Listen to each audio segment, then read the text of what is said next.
I never planned to hurt him. That's the part people don't understand when they hear how it ended. They imagine raised voices or cruelty or some dramatic rejection. None of that happened.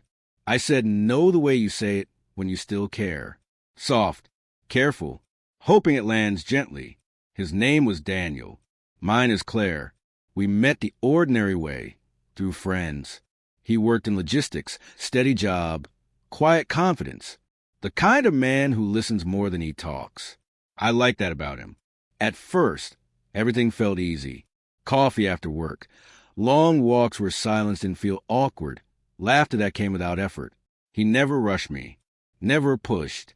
If anything, he waited too much. I mistook that patience for safety. Daniel fell for me faster than I realized. He never said it outright at first, but it showed in small things. Remembering how I took my tea. Showing up early. Texting to make sure I got home safe. When my car battery died, he left work in the middle of the day to help me. I appreciated him.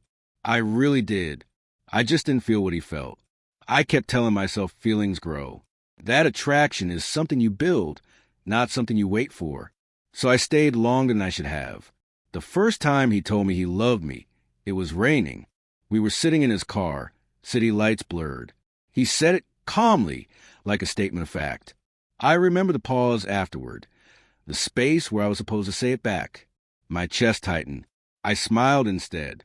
I kissed his cheek. He didn't push. He just nodded like he understood.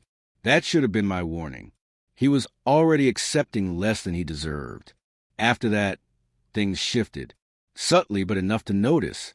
He started planning further ahead, talking about trips months away, referring to things we'd do next year. I started feeling a pressure I couldn't name, not from him directly, but from the weight of his certainty. He was building a future in his head, and I was standing there unsure if I even wanted to land. I tried to slow things down without saying the real words. I became busier, less available. He noticed. He always noticed. But he never accused. He just adjusted. The night it finally came out wasn't dramatic. No argument. No tears at first. We were in my apartment, sitting across from each other. He looked nervous, fingers clasped together. He asked quietly if I saw a future with him. I felt that familiar tightening again. I could have lied. It would have been easy. But something in his face stopped me. He deserved the truth, even if it hurt. So I said no. Not sharply. Not coldly. I told him he was kind, that he had done nothing wrong, that he was good to me. I said I cared about him, just not in the way he needed. I tried to soften every sentence. I watched his face carefully, expecting anger or pleading. What I saw instead was worse. He smiled, a small, tight smile that didn't reach his eyes. The kind of smile people use when they're bracing themselves. He nodded slowly, like he was absorbing instructions. He thanked me for being honest.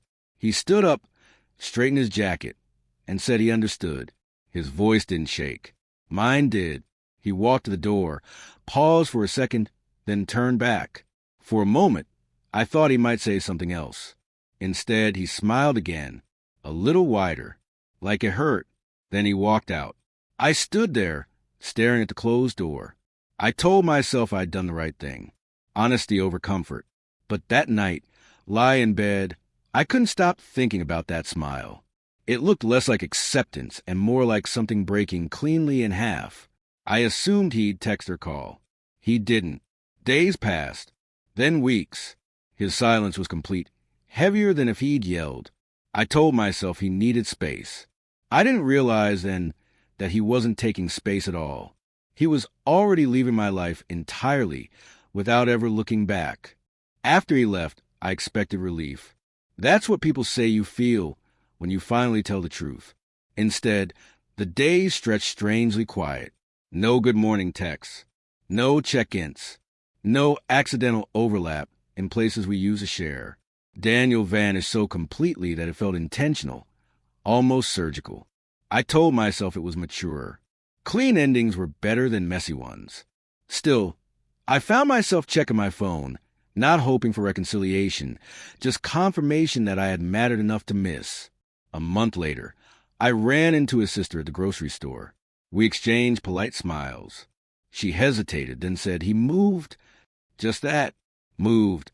Different city. New job." She didn't sound angry. Just factual. I nodded like it didn't register, paid for my groceries, and sat in my car afterward longer than necessary. That was when it hit me that he hadn't been waiting to heal. He'd been preparing to disappear. Life went on. It always does. I dated again, casually at first. Men who were louder, more confident, quicker to claim space. On paper, they seemed like better matches. But something felt hollow. Conversation skimmed the surface. Promises came easily and meant little. I caught myself comparing them to Daniel in unfair ways. He never made grand gestures, but when he showed up, he was there, fully. I hadn't realized how rare that was. About a year later, I saw him again, completely by chance. I was at a small airport cafe, early flight, half awake. He stood a few feet away in line, older somehow, sharper around the edges. He looked healthier, calmer. There was a woman with him, not clinging, not distant, comfortable. They laughed quietly over something on her phone. I felt a sudden urge to turn away, but he noticed me first. Our eyes met. For a split second, I expected that old smile, the one that looked like it hurt. It never came. He nodded once, polite, neutral. No resentment. No warmth either. Just acknowledgement. He turned back to the woman and placed a hand on her lower back, an absent, familiar gesture. I realized then that I was a closed chapter to him. Not a wound. Not a lesson. Just finished. On the flight, I replayed everything. Not to punish myself, but to understand. I hadn't been wrong to say no. Love can't be forced. But I had underestimated what my no would cost him. I thought rejection was something people survived and moved past. I didn't understand that sometimes it rewrites you. That quiet men don't beg. They adjust. They take the truth at face value and reorganize their lives around it. Years later, I heard through mutual friends that he married that woman, bought a house, started a business. They spoke of him with respect, even admiration. He was described as steady, reliable, happy. The words landed strangely. Those were the same qualities I once appreciated but didn't choose. I wondered briefly if I'd mistaken calm for absence of passion, if I confused safety with boredom. It didn't mean I loved him then. It meant I didn't recognize what I was standing in front of. People ask sometimes if I regret it. I tell them no, because regret implies a wrong decision. I made the only honest one I could. But there is something else that lingers. A quiet understanding that when someone accepts your no without protest, without anger, and walks away with dignity, you don't get to keep a place in their life. You don't get closure conversations or friendly check-ins. You get absence. I said no gently. He smiled like it hurt, and he walked away forever. Not to punish me, not to teach me a lesson, but because staying would have meant shrinking himself. And loving someone enough to leave quietly is a kind of strength I didn't recognize until it was long gone. Now, when I meet someone patient and quiet, I pay closer attention. Not because I chase the past, but because I understand a way to being chosen without pressure. Some people don't fight to stay. They simply learn when to go, and that changes you in ways words rarely explain.